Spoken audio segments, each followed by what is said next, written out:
You're looking at 60 satellites hurtling into the sky. And over the next few decades, Elon Musk is hoping to send 42,000 of these satellites to space, 15 times the number of operational satellites in orbit today.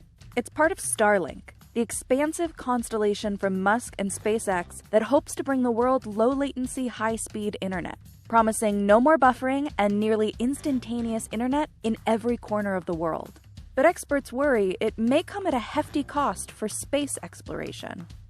Nearly half of the world's population does not have access to the internet, because most internet options require an extensive track of costly underground cables, leaving many rural locations offline. And while satellite internet can reach those areas, traditional satellite internet is provided by a bus-sized spacecraft that has launched 22,236 miles into space in orbit around Earth.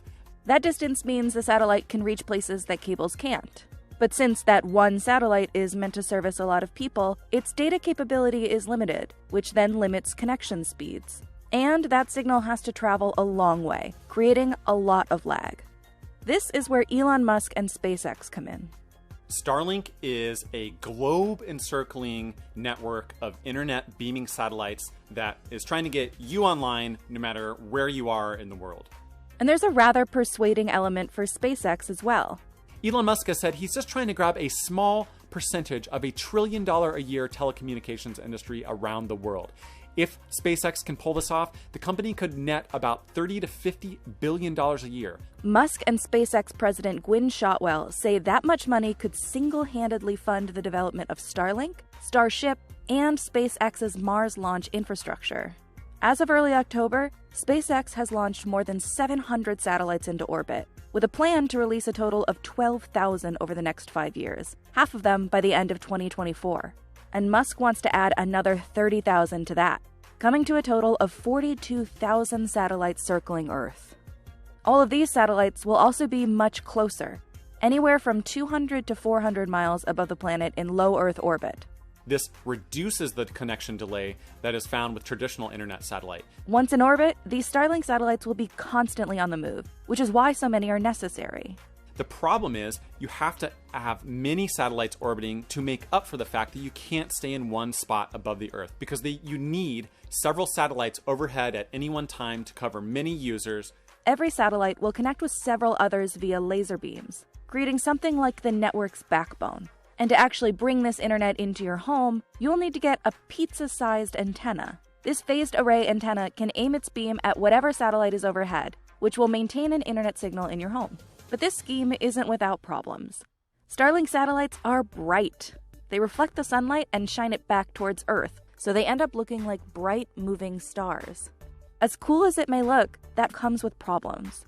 Starlink satellites are most visible in the night sky right before dawn and right after dusk, which is the exact time that astronomers are hunting for near-Earth objects or asteroids, objects that could hit Earth and possibly harm us.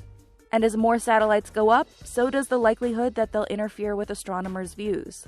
If Starlink continues to be a problem for these type of sky surveys, we may not have as much notice as we want to detect a near-Earth object and thwart it and prevent it from hitting Earth. Beyond detecting deadly asteroids, the wall of satellites could also obstruct the search for new planets or even black holes. SpaceX realized it had to do something, and it did. It created what's called a darksat, which is a satellite that has all of its shiny parts coated in a very black, dark material. It also tried adding visors to shield those shiny parts from the ground. But unless the satellites are cloaked like a spaceship in Star Trek, technology that does not exist, none of this will fully solve the problem. And even if it did, there is a much bigger issue at hand. There's a concern about space debris because when you have so many satellites in the closest, tightest, densest orbits around Earth, there's a higher chance that those satellites could collide with each other or with other satellites. Those crashes would create clouds of debris that can orbit the Earth for years, decades, or even centuries.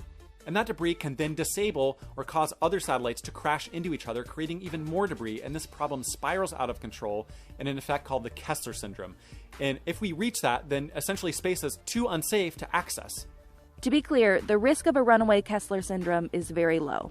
But the potential impacts of that are so high that scientists are working very hard to control such an event from ever happening. SpaceX has said its satellites can automatically move out of the way to avoid collisions. But dozens of SpaceX satellites are already disabled and can't move at all, posing a potential threat.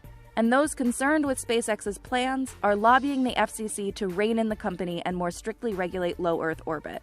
And that could make it more expensive and harder to deploy the planned 42,000 satellites. But it doesn't stop at Starlink.